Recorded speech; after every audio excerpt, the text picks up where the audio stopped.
사랑하는 영락교회 지체들에게 주 안에서 평화의 인사를 전합니다. 오늘은 2021년 11월 18일 목요일입니다. 오늘의 묵상 본문은 출애굽기 4장 18절로 31절까지의 말씀입니다. 오늘 본문 말씀 18절부터의 말씀은 이렇게 시작합니다.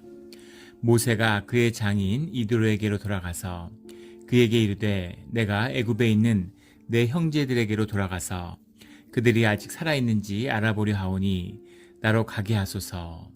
이드로가 모세에게 평안히 가라 하니라. 장인인 이드로의 양을 치고 있으니까 그에게 허락을 받아야 되는 거죠.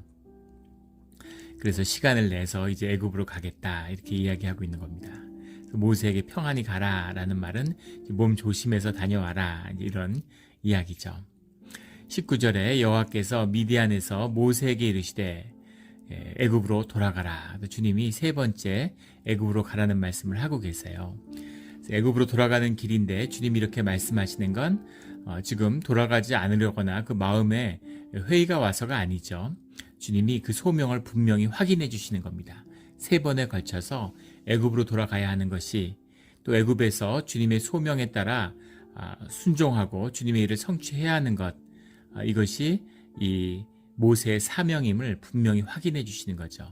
이 말씀을 통해서 확신을 갖고 이 말씀을 통해서 힘을 얻는 거죠. 애굽으로 돌아가라 이렇게 말씀하시는 겁니다. 그리고 내 목숨을 노리던 자가 다 죽었느니라. 목숨의 위협을 느껴서 떠났는데 너를 죽이려던 자들이 다 죽었다 이렇게 이야기하고 있습니다. 이 말씀의 본문을 보면은 이때 바로 왕이 투트모스 3세가 아니라 같은 이제 배다른 형제처럼 자라났던 투트모스 3세가 아니라 투트모스 3세의 아들 아세포트 2세였을 것이라고 볼 수 있겠죠.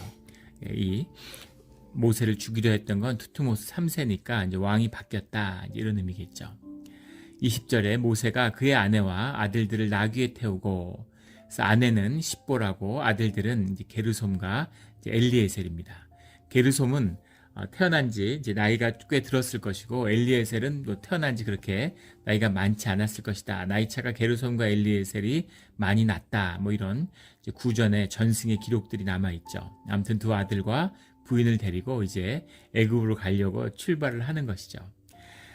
모세가 하나님의 지팡이를 손에 잡았더라. 이 말씀이 이제 가슴을 울리는 거죠. 이 지팡이는 무슨 지팡이였습니까? 이 지팡이는 장인 이드로의 양을 치던 그 지팡이죠. 무슨 대단한 지팡이였겠어요? 멋진 지팡이였겠습니까? 어떤 양치기나 쓰는 광야에서 주순 그런 아주 소박하고 어떤 볼품없는 그런 지팡이였겠죠. 근데 그 지팡이 40년 동안 양을 치던 자기의 늙고 병든 몸을 의지하던 그 고된 삶을 의지하던 그 볼품없는 지팡이, 이 지팡이가 이제는 하나님의 지팡이가 된 거죠. 하나님의 권능과 하나님의 인도하심이 함께하는, 하나님의 하늘의 권위가 함께하는 그 지팡이가 된 것이죠. 하나님의 지팡이를 손에 잡았더라. 이 의미입니다. 우리 노아의 방주도 마찬가지죠. 노아의 방주가 뭐 어딜 깊이 여행하고 돌아다닌 게 아니에요. 그 땅에 그냥 있었던 것이죠. 근데 주님의 물이 차올라서, 심판의 물이 차올라서 올라갔다가 다시 물이 빠지고 내려왔을 때는 새로운 세상이 열리는 거죠. 똑같은 방주, 그 안에서 죽음의 위협에 두려움이 없었겠습니까? 믿음과 염려 가운데 큰 갈등과 싸움이 있었겠죠. 근데 그 주님의 그 뜻 가운데에서 그 방주가 새로운 생명의 역사의 시작인 것처럼 똑같은 지팡이, 낡은 지팡이, 이 지팡이가 이제는 양을 치는 데 쓰임을 받는 그런 지팡이였는데 이제는 이스라엘 모든 민족을 구원해내는 그런 지팡이가 된 것이죠. 이것이 주님이 함께 하시는, 주님의 붙드시는 우리의 삶의 비밀입니다. 주님 만났다고 해서 무슨 갑자기 무슨 내가 아닌 내가 되고 무슨 특별한 사람이 되고 무슨 뭐 주님의 이적이 임했다고 해서 내 삶의 자리가 완전히 바뀌어서 무슨 새로운 완전히 뭐 다른 뭐가 되는 그런 게 아니죠. 똑같은 삶의 자리, 똑같이 살던 집, 똑같이 하던 일을 하는데 주님이 함께 하시기 때문에 그것이 하나님의 유업이 되고 하나님의 집이 되고 하나님의 가정이 되고 하나님의 자녀가 된 것이죠. 이것이 주님이 함께하는 그 우리의 축복의 의미입니다. 현상의 세계, 눈으로 보이는 것은 달라지지 않은 것 같지만 눈으로 보기엔 똑같은 모세고 똑같은 양치는 지팡이죠. 그러나 이제는 하나님의 세운 그런 애굽으로 구원을 떠나는 그런 히브리 민족의 지도자고, 그리고 양치던 지팡이는 하나님의 지팡이가 되어 있는 거죠. 우리의 삶의 자리에 하나님께 쓰임받는 하나님의 지팡이를 든 우리 모두가 되기를 주의 이름으로 축원합니다. 21절에 여호와께서 모세에게 이르시되 내가 애굽으로 돌아가거든 내가 내 손에 준 이적을 바로 앞에 다 행하라. 그러나 내가 그의 마음을 완악하게 한즉 그가 백성을 보내주지 아니하리니. 그의 마음을이라는 게, 마음이라는 게 리버브라는 말이죠. 뭐 heart도 되고, 영어로 하면 뭐 inner man 뭐 이런 식으로 inner person 뭐 이렇게 해석을 합니다. 완악하게 했다라는 게 하자크라는 말인데, 영어로 하면 뭐 strengthen, make strengthen, harden 뭐 이런 거죠. 단단하게 만들었다 이런 말이에요. 마음을 완악하게 했다. 처음에 성경을 크리스찬이 돼서 읽을 때 이 말씀이 굉장히 충격이었습니다. 바로의 마음을 완악하게 하는 하나님, 바로의 마음을 완악하게 하시는 하나님, 마음을 완악하게도 하시는구나. 이 완악하게 했다는 의미가 원래 선하고 착한 사람이었는데 마음을 주님이 악하게 만들었다 이런 뜻이 아니죠. 원래 완악한 겁니다. 근데 주님이 그 마음을 풀어주실 수 있고 그 마음을 고쳐주실 수 있는 거죠. 모세를 바꾸시는 것처럼. 그런데 바로의 마음을 그렇게 바꾸시지는 않았다는 겁니다. 그 완악한 대로 두는 거죠. 그럼 점점 더 굳어지는 거죠. 은혜가 없으니까, 주님의 임재가 없으면 점점 마음이 굳어지고 완악하게 되어 있죠. 우리 영의 진공 상태가 없기 때문에 주님의 은혜를 받지 않는 자들은, 주님의 생명에 닿아 있지 않는 자들은 결국은 마귀의 쓰임을 받고 마귀의 힘을 받게 되어 있죠. 이게 완악해지는 과정입니다. 그런데 왜 주님이 바로의 마음을 완악하게 하셨을까? 바로의 마음을 움직여서 모세를 움직인 것처럼 바로를 움직여가지고 그렇게 구원을 이루시지 않고, 근데 그것이 주님의 뜻은 아니라는 거죠. 주님이 모세를 인도하여 낸 것은, 모세를 준비시킨 것은 주님의 구속사라고 하는 구속의 역사 가운데 이루어지는 일이죠. 주님이 돌들로도 역사하실 수 있는데 바로가 아니라 무엇도 쓸 수 있었겠죠. 근데 주님은 모세를 쓰시지 바로를 쓰지는 않으셨다는 겁니다. 구속의 그 모세를 구원하시는 주님의 은혜를 말씀하는 거죠. 물론 바로도 구속사에서 큰 쓰임을 받았죠. 우리 유교 훈련 가면 군대에서 악마 조교가 기다리고 있죠. 그 조교들이 정말 무시무시하게 그 훈련생들을 괴롭혀요. 그런데 그 사람들이 뭐 악하거나 나쁜 사람이 아니죠. 그 역할이 그런 거예요. 그래서 자기 역할에 충실함으로 훈련생들을 더 강하게 만드는 거죠. 이것이 마귀의 역사입니다. 마귀의 역할을 충실히 하는 거예요. 주님 안에서 주님의 뜻을 이루어가는 도구로 쓰임받을 뿐인 거죠. 그런 것처럼 바로도 그 완악함으로 쓰임을 받는 것입니다. 그런데 여기서 하나 중요한 것은, 주님이 그 마음을 완악한 채로 내버려 두시는, 완악하게 하시는 그 뜻 가운데는 400년 동안 주의 자녀들을 학대하게 된, 물론 400년 내내 학대한 것은 아니지만 주의 자녀를, 또 주님의 자녀가 가서 애굽에 은혜가 임하고 흉년에서 구해주고 또 애굽을 풍족하게 하도록 그렇게 힘써서 섬긴 그 모든 것들을 패하고 그들을 노예로 학대한 그 악에 대한 주님이 징계를 이루시겠다는, 그것에 대한 징계를, 심판을 하시겠다는 뜻이 담겨 있는 거죠. 이게 주님이 완악하게 하시는 뜻입니다. 악한데 내버려둬요. 악한데 승승장구하는 것처럼 보여요. 내버려 두시는 거죠. 그래서 그 끝을, 그 악에 대한 심판을, 악을 돌이키고 악에서 돌이켜서 회개를 하고 구원받는 것이 아니라 그 악에 대한 심판을 받게 되는 거죠. 그래서 악이 흥하는 것을 절대 부러워할 필요가 없는 것입니다. 내가 나쁜 짓을 하면 주님에게 매를 맞죠. 자식이 나쁜 짓을 하면 회초리를 들어야죠. 그래서 돌이켜야 되는 겁니다. 근데 나쁜 짓을 하는데 그냥 내버려 둔다? 심각한 거죠. 그것은 뭔가 주님이 심판의 뜻, 징계의 뜻을 분명히 했다는 그 뜻입니다. 예. 북한의 김씨 왕조 같은 거죠. 예. 3대에 걸쳐서 저렇게까지 정말 인류 역사에 저렇게 악독한 놈들이 있을까 싶을 정도로 정말 악이 끊임없잖아요. 근데 주님이 놔두시는 거죠. 그래서 악의 대가를 스스로 치르고 그 심판을 받을 때가 반드시 오겠죠. 주님이 그 징계를 이루어가는 과정이다라는 것이 마음을 완악하게 한다라는 것에 들어있는 또 다른 뜻이기도 합니다. 주님이 바로의 마음을 완악하게 하기 때문에 그가 백성을 내보내주지 않을 거라는 거죠.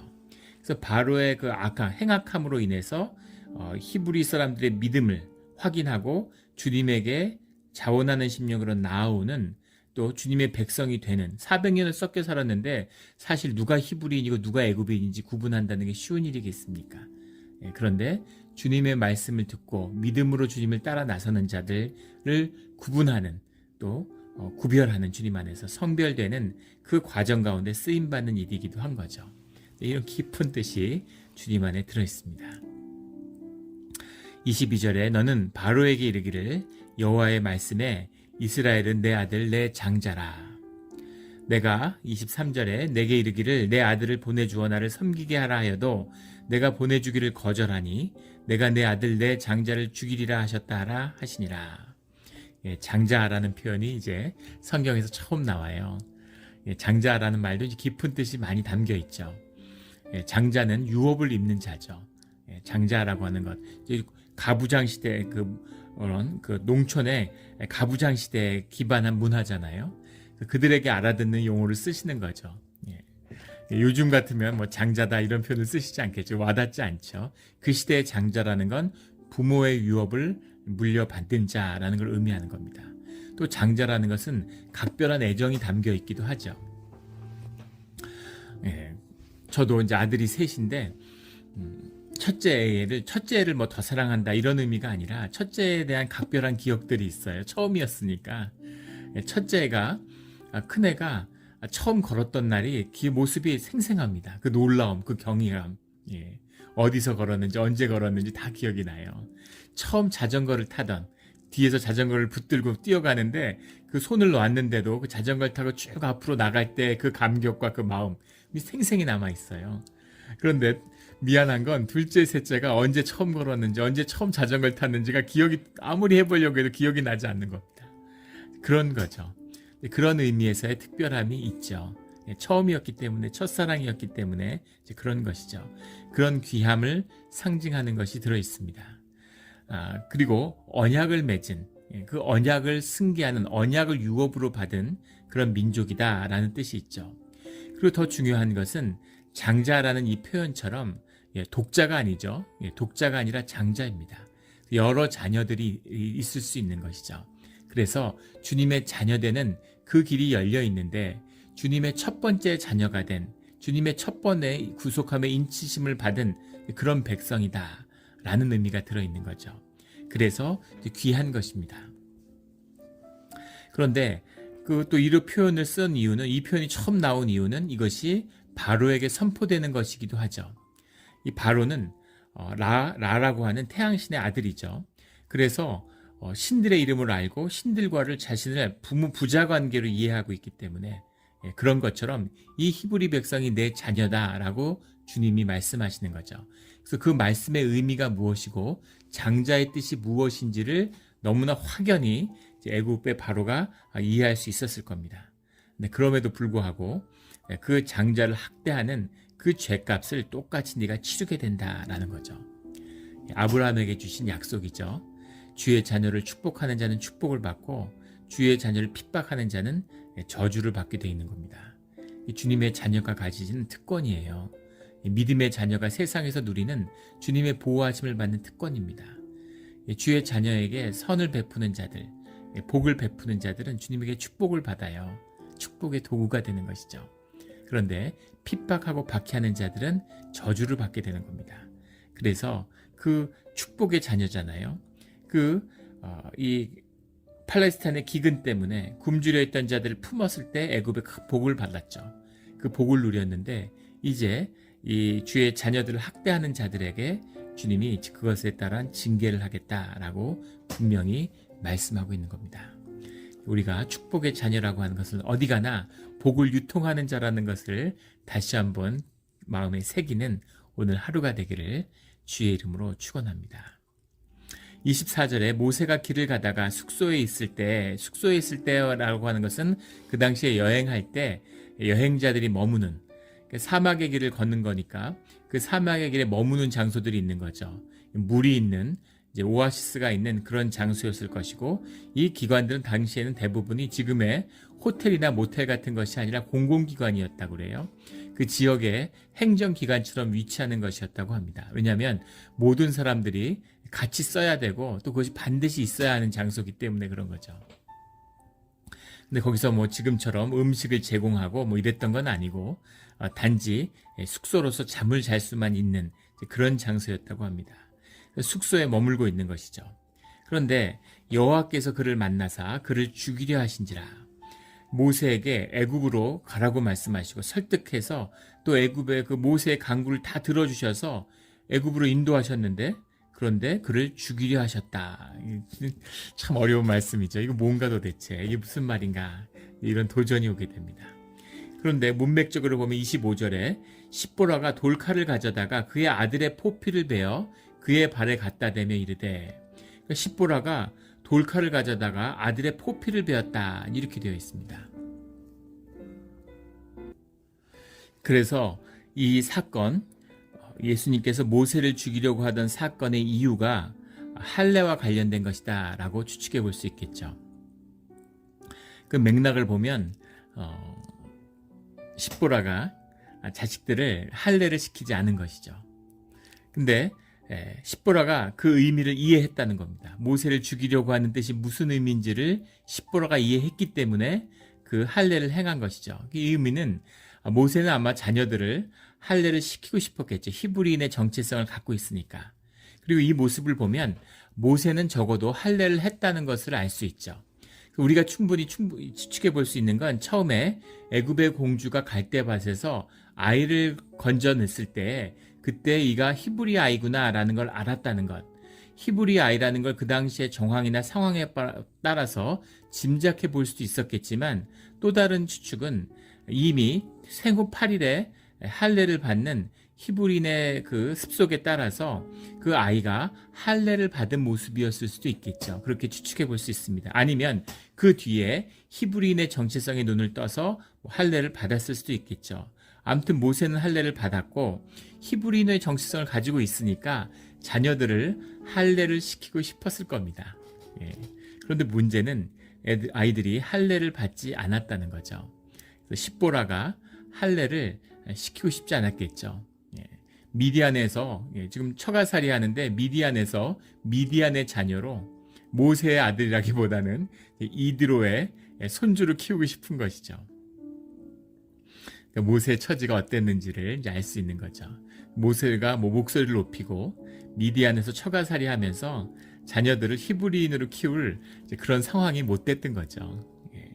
십보라도 고집이 있었겠죠. 그러니까 이제 그 말이 이제 씨가 먹히지 않는 거죠. 그래서 지금 히브리 민족을 구원하기 위해서 가는데 자식들이 히브리인으로 구별되지 않은 거예요.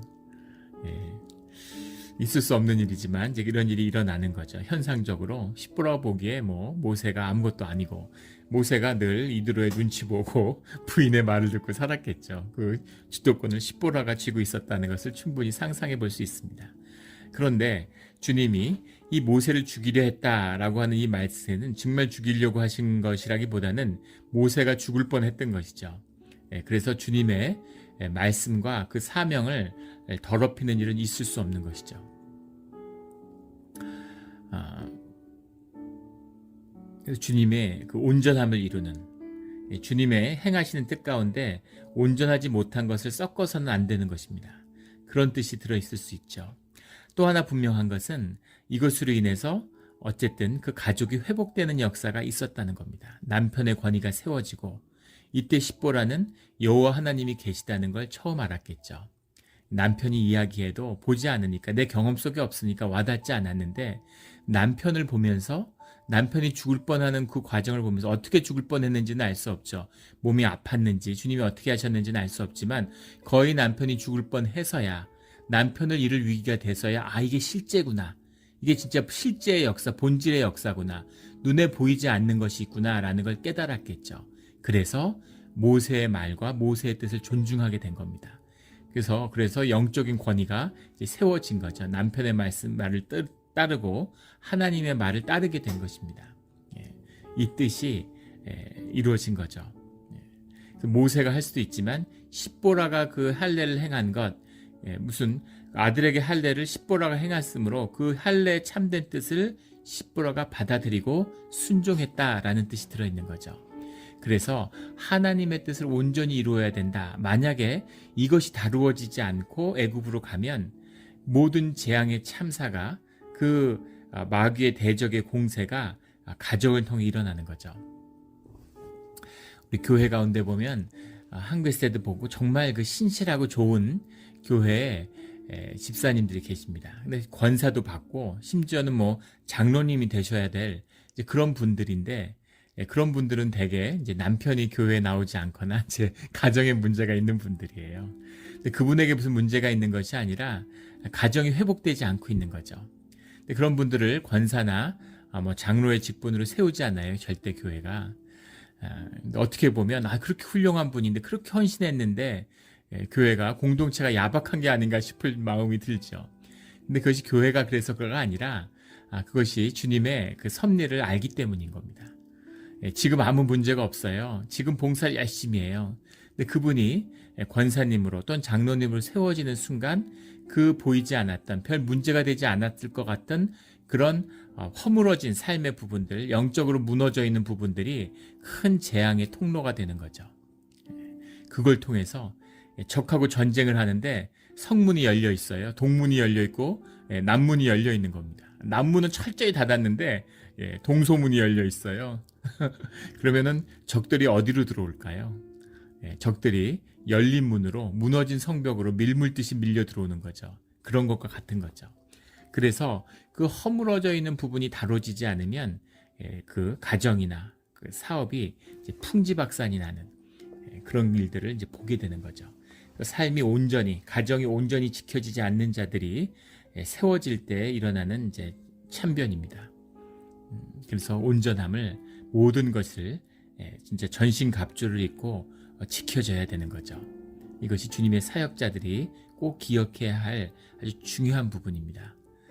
주님 앞에서 온전하게 헌신될 수 있는 그런 가정과 우리의 거룩한 삶이 되기를, 거룩하게 구별되는 우리 깨끗한 그릇으로 구별되는 우리의 삶이 되기를 주의 이름으로 축원합니다. 그래서 이 가정이 회복되는 것이죠. 가정도 주님이 회복시켜 주셨어요. 당신은 참으로 내게 피남편이로다 하니 여호와께서 그를 놓아주시니라. 그때 십보라가 피남편이라 함은 할례 때문이었더라. 할례 때문에 피남편이다 라고 불렀는데 피남편이라는 게 뭘까? 이제 이것도 이제 큰 도전이 되죠.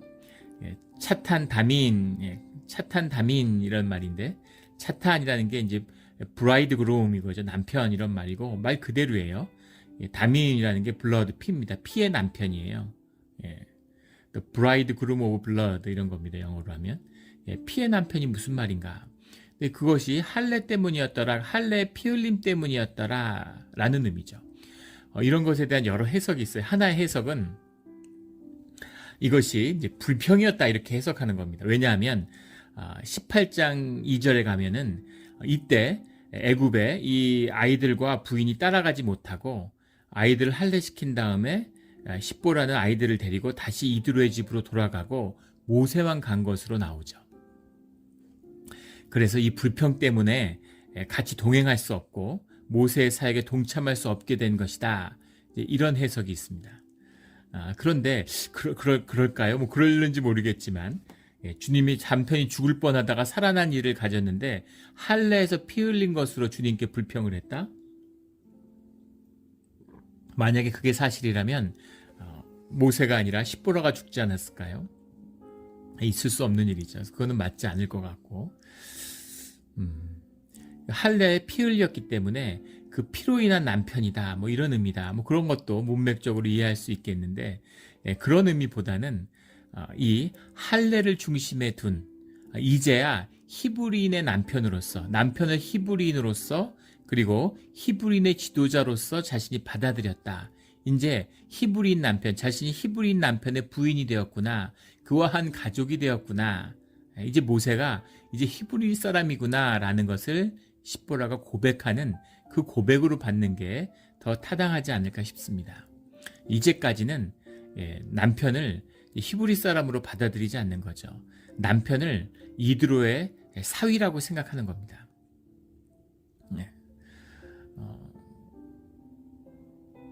예전에 한 잡지에서 무슨 한국의 재벌의 사위로 살다가 이혼을 한 사람의 인터뷰를 우연히 본 적이 있습니다. 근데 뭐 그 재벌의 삶이라는 게 뭐 좀 돈이 많으니까 부부가 사는데 집에서 그 부부를 보살피는 집에 가정부 요리사 이런 걸 포함해서 18명이 그 집에서 18명이 그 부부를 위해서 봉사를 했대요. 야, 그 재벌들은 그렇게 사나 뭐 이런 생각도 들었습니다. 그런데 이제 그 회사의 회사원으로 있다가 사위가 됐는데 근데 그 결혼 생활을 하는 동안 한 번도 명절에 자기 집을 간 적이 없다는 거예요. 그리고 자기가 아이를 낳았는데 이혼 소송을 하면서 이제 그런 이야기들이 드러나고 뭐 어떤 언론하고 인터뷰를 하면서 고백을 한 겁니다. 자식을 낳았는데 자기 아버지죠. 그러니까 할아버지 할머니가 한 번도 손주를 본 적이 없대요. 믿어지지 않는 이야기죠. 그게 뭔가 도대체. 결혼을 했는데 며느리가 돼도 세상에 친정을 한 번도 못 가봤다. 이게 말이 됩니까? 근데 사위가 됐는데 자기 본가에를 명절에도 한 번도 가지 못하고 할아버지 할머니가 손주를 한 번도 못 봤다는 거예요. 참 이혼을 해야죠. 그렇게 살 거면. 말도 안 되는 소리죠. 그게 뭡니까 도대체. 근데 완전히 처가살이, 무슨 대릴사위, 이런 걸 하고 있는 거죠. 정말 비참하구나. 세상에선 신데렐라고 부를지 모르지만 그게 뭡니까 도대체. 너무너무 비참하고 어떻게 저렇게 살 수가 있나 이런 생각이 들었습니다. 예전에 무슨 겉보리 서멀만 있어도 처가살인 안 한다 이런 남성성이 완전히 짓밟힌 것이죠. 참 그런 삶을 이제 모세가 살았다라는 걸 보여주고 있는 거죠. 그러니까 처가살이를 하고 장인 양을 치고 사니까 그 가정의 주도권이 이드로에게 있고 또 십보라에게 있는 거죠. 그래서 모세가 히브리인이라는 것, 히브리인의 구원을 위해서 부름받았다는 게 이 미디안 족속인 이 이드로와 십보라의 가정에겐 아무 의미가 없던 것이었어요. 그러나 그것이 진정 모세의 가정이고 모세의 자녀가 되기 위해서는 십보라부터 이 모세의 와이프가 돼야 되는 거죠. 그 회복의 역사, 그 고백이 이 피남편이다라고 하는 이 할례의 고백인 거죠. 그래서 이 가정이 회복되는 것입니다. 전통적인 그 율법대로라면 율례대로 하고 한다면 십보라의 자녀들은 히브리인이 될 수 없죠. 어머니가 히브리인이 아니니까. 그러나 주님이 모세의 그 십보라를 이 할례 사건을 통해서 히브리인의 아내로, 히브리인의 어머니로, 히브리인으로 받아주시는 거예요. 이것이 신앙의 참된 의미입니다. 마음을 돌이키는 주님의 역사죠. 근데 이 일이 남편이 죽을 뻔할 때가 되어서야 돌이키는 거죠. 이것이 우리 인간의 또 완악한 마음이기도 합니다. 하지만 주님의 은혜가 함께하기 때문에 주님의 구원의 뜻이 있기 때문에 주님이 이런 은혜를 베풀어 주신 거죠. 이 은혜가 우리에게 와서 우리가 이방인으로 자격이 없는데 주님의 자녀가 되었습니다. 이 은혜를 붙들고 주님에게 늘 돌이키고 또 돌이키는 우리 삶의 자리가 되기를 주의 이름으로 축원합니다. 27절에 여호와께서 아론에게 이르시되 광야에 가서 모세를 맞으라 하시매 그가 가서 하나님의 산에서 모세를 만나 그에게 입맞추니 모세를 맞이하러 아론도 불러내시는 거죠. 아론에게 이르고 아론이 그것을 듣고 순종했어요. 그러니까 아론도 하나님을 기다리고 여호와를 경외하는 자였다. 여호와를 두려워하는 자다라는 것을 알 수 있죠. 그 말씀을 아무나 들을 수 있는 것이 아니죠. 그래서 아론에게 주님이 역사하심으로 이제 아론과 모세가 만나는 겁니다. 참 이 일생에 보지 못했던, 있는 건 알지만 그 형제가 하나님의 산에서 만나는 거죠. 형제도 회복되는 겁니다. 기억이 없고 경험이 없고 같이 자라지 못했지만 피를 나눈 형제라는 게 무슨 의미가 있겠어요. 그러나 하나님의 산에서 이 형제됨이 회복되는 거죠.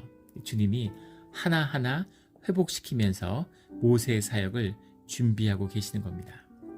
28절에 모세가 여호와께서 자기에게 분부하여 보내신 말씀과 여호와께서 자기에게 명령하신 모든 이적을 아론에게 알리니라. 모든 이적을 알리니라. 또 29절에 가면 모세와 아론이 가서 이스라엘 자손의 모든 장로를 모으고, 모세와 아론이 가서 모은다고 해서 장로들이 그냥 모아지고 이러지 않았겠죠. 그리고 애굽에서 노예 생활을 하고 있는데 이렇게 모이는 것이 쉽지 않았을 겁니다. 근데 성령의 역사가 있고 성령의 감동이 있으니까 이 일들이 이루어지는 거죠. 말씀의 사역입니다. 말씀의 역사예요. 근데 그 백성 앞에서 이적을 행하니, 이적을 자꾸 행하는데 이것이 모세가 스스로를 증명하기 위한 것이 아니죠. 이적이라고 사람들이 표현하는 건 현상의 이변이잖아요. 근데 현상의 이변이라고 하는 건 현상을 꾸며내고 현상을 꾸미는 것, 이건 마술사들도 하는 일이죠. 이걸 보여주는 것이 아니라 현상의 너머에 있는 하나님의 본질이 있다는 것을 드러내 보여주는 것, 이것이 모세가 행하는 이적의 참된 뜻이죠. 그걸 보고 사람들이 31절에 백성이 믿으며 여호와께서 이스라엘 자손을 찾으시고 그들의 고난을 살피셨다 함을 듣고 머리 숙여 경배하였더라.